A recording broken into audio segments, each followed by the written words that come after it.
Seguimos en Modo País y ya estamos aquí con nuestra siguiente invitada. Está Bárbara Mainzer, economista y directora ejecutiva de la Asociación de Bancos Privados del Uruguay, junto a nosotros.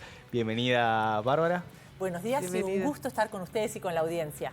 Bueno, y queremos, la verdad, hablar de un tema que nos tiene preocupados a todos. Yo diría que desde nativos digitales hasta personas de la tercera edad, adultos mayores, ¿no? Estamos hablando del ciberdelito y de una campaña que lanzan ustedes como asociación para la prevención de este tipo de estafas, que de hecho, si uno la compara con la época de la pandemia, nota que ha habido un incremento notorio.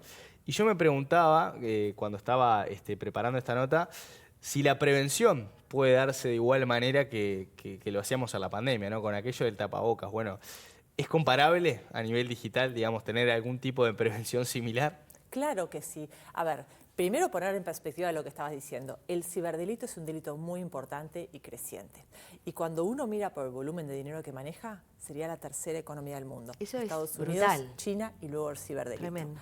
El ciberdelito mueve más dinero que el tráfico de drogas y la trata de personas juntos y crece. Entonces, un delito muy importante. ¿Y por qué esto? Tú lo decías. Somos cada vez más digitales, no solamente para las transacciones bancarias, sino para comprar, para todo usamos. Y eso nos expone más. Y la pandemia lo único que hizo fue acelerar esto. Y lo otro que tú decías es, ¿se puede prevenir? Sí. De hecho, depende de cada uno de nosotros el prevenir este delito. Y eso es lo importante para el oyente. Cada uno de nosotros puede evitar ser estafado, ¿no? Y antes el ladrón, uno salía a la calle, salía del banco y lo robaban a mano armada. Bueno, hoy el robo es completamente diferente y es más desafiante porque además los ladrones están en cualquier parte del mundo, con lo cual es mucho más difícil agarrarlos. Y es un delito muy rentable y pueden estar de muy bajo costo y aparte bajo riesgo de que me agarren y me encarcelen. Entonces, pero lo importante es, y esto va a seguir creciendo, ¿no? Porque aparte como es tan rentable y cada vez usamos más internet y cada vez son más sofisticados, ¿no? Pero de vuelta, el mensaje importante está en cada uno de nosotros evitarlo. Y un poco para cerrar esto, del lado de los bancos se invierte muchísimo dinero en prevención.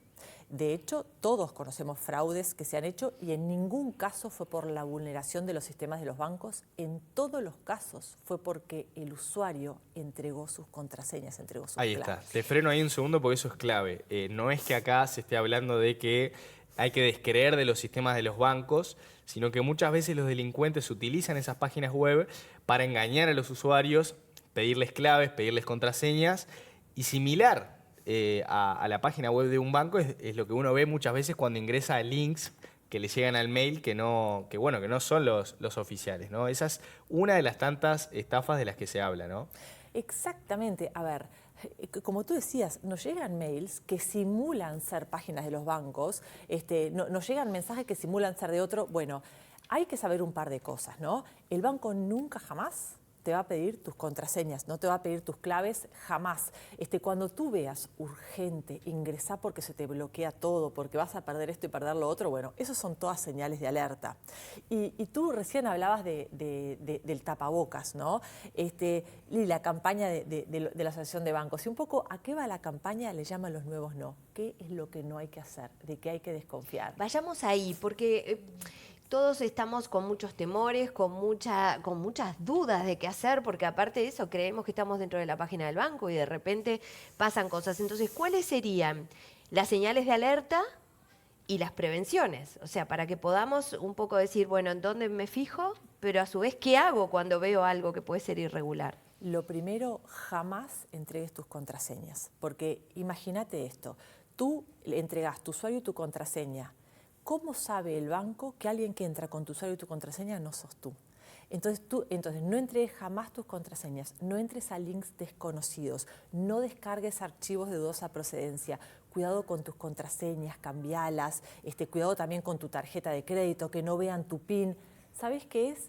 Cuida tu información y cuida a dónde entres. O sea, si yo voy a entrar al banco, me conviene a mí digitar la página del banco o entrar a la aplicación y no al link de un mail. ¿A eso te referís? Exactamente. Ahí está. Y esto va mucho más allá de los bancos y por eso esta campaña. Sí, porque pasa con las compras online.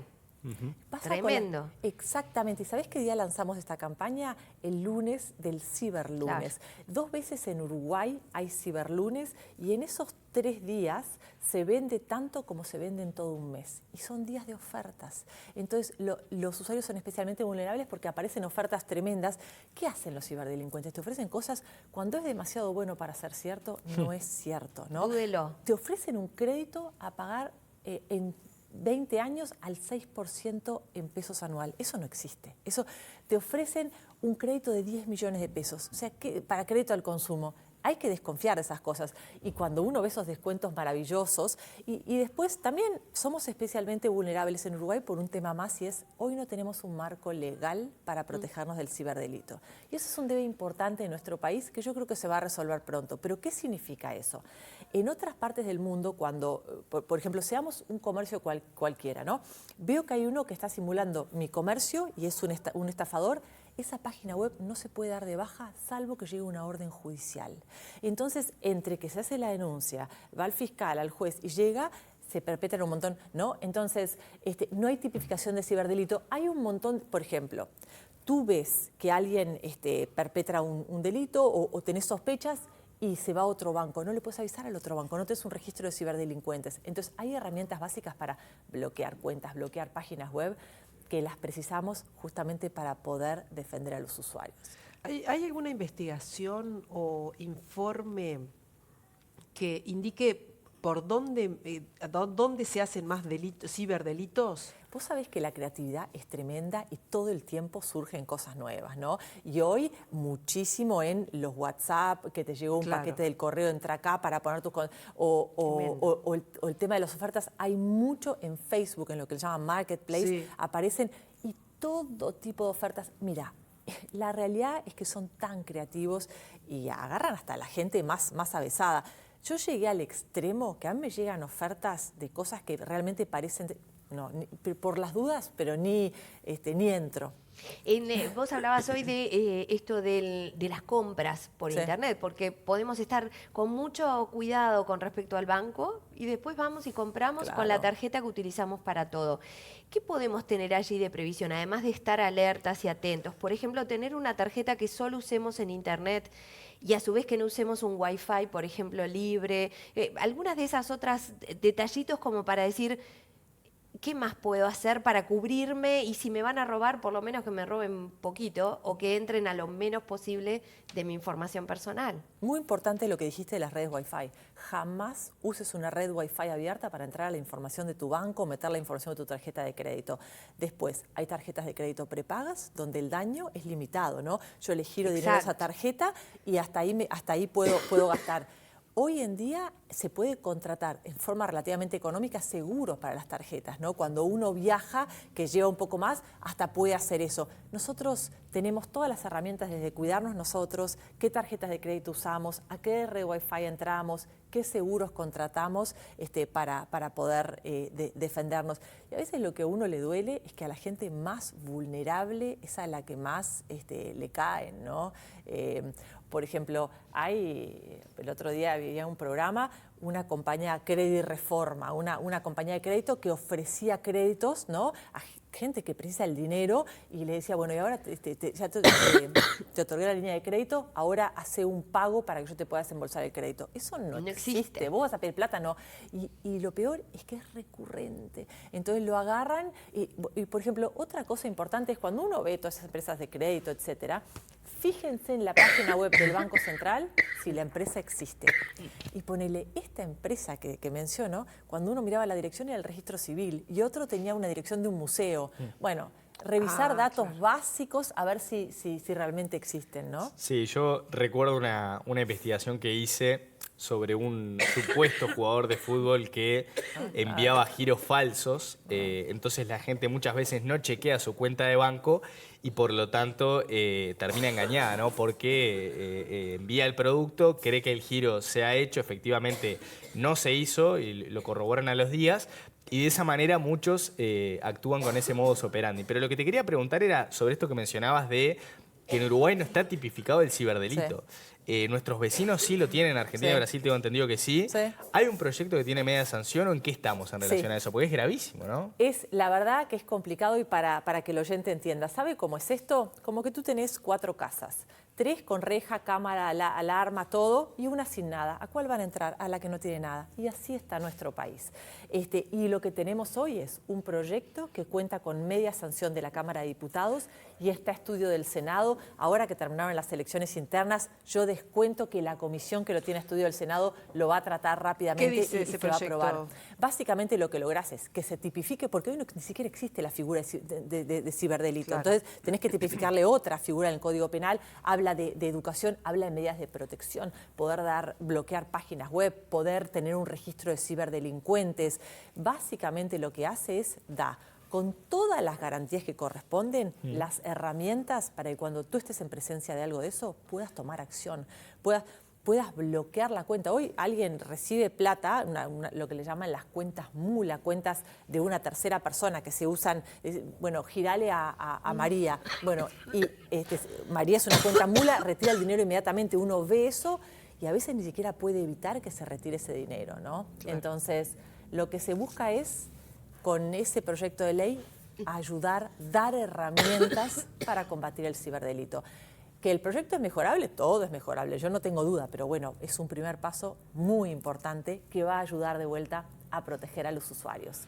Antes de irnos, y pidiendo disculpas porque estoy con muchísima tos, preguntarte por la situación que ocurrió en el Banco Santander semanas atrás, hace muy poco tiempo, pero tuvimos aquí a un representante de AEBU que nos comentaba que consideraban que no había suficiente información para los distintos usuarios del banco y el riesgo que podía ocurrir en la medida que esa base de datos que se había filtrado podía estar a la venta en la Deep Web, que se le llama, y que esto en algún momento podía generar inseguridad, porque justamente datos personales, no de claves, no de contraseñas, pero sí de montos, de saldos, de datos con los que nos identificamos en la cuenta, podían estar en manos de ciberdelincuentes. ¿Cuál es la situación hoy respecto a ese hackeo que hubo a cuentas de Banco Santander en España, Uruguay y Chile, si no me equivoco? Mira, yo te cuento lo que yo sí sé de ese caso. Lo más importante es que en Uruguay la filtración de información no fue en Uruguay, fue un tema en España. Y el banco, lo que sí puedo decirles es, inmediatamente comunicó al Banco Central e hizo un comunicado sobre el alcance de lo que había pasado, comunicó el tipo de información que fue filtrada y sobre todo el tipo de información que no se filtró. La información más sensible no fue filtrada y de hecho no hubo esa filtración ya fue, creo que hace bastante más de un mes, y no ha habido ninguna consecuencia. O sea, el banco, como todos los bancos, para empezar, tomaron todas las medidas que había que tomar para darle a los clientes, a los usuarios, a la información, a quienes les fue sustraída la información, para que realmente no haya consecuencias. Entonces, darle la tranquilidad a la gente que la institución tomó las medidas necesarias, informó al regulador y llevar tranquilidad. Y después no sabía que habían estado aquí, me llama un poco la atención porque hace un tiempo hubo una filtración extremadamente importante con decenas de miles de datos de un tercero, no tiene nada que ver con un banco, nombre, teléfono, dirección, número de tarjeta de crédito, etcétera, etcétera, y no comentaron nada, ¿no? Acá hubo una filtración de información que se dio. No tuvo las consecuencias que tú estás contando, al menos hasta hoy, no tuvo consecuencias para ningún usuario, Eso es muy importante, llevar la porque tranquilidad a genera la gente. eso, la tranquilidad de cuál es la situación hoy, porque ya ha pasado un suficiente tiempo como para decir, bueno, ¿no? Hubo algún tipo de repercusión desde entonces. Uno Hoy, nunca está libre, pero lo que sí, la tranquilidad de que se está monitoreando permanentemente y la verdad es que los datos y la protección de datos es un tema importante que se toma con la seriedad y la responsabilidad que corresponde. Bárbara, te agradecemos muchísimo. Seguramente te invitaremos en otro momento porque hay muchos temas también para hablar, no solamente de esto que tiene que ver con la inclusión financiera, que es muy importante y la mirada de los bancos siempre es la que de repente tenemos más lejos, así que se agradece que tú nos la puedas traer, pero además también hablaremos de seguridad social y demás números, porque sos una experta también en poder dárnoslo de forma clara. Muchas gracias. Un gusto haber estado con ustedes y y bueno, va a ser un gusto acompañarlos de vuelta más adelante. Muy bien. Gracias. Así será.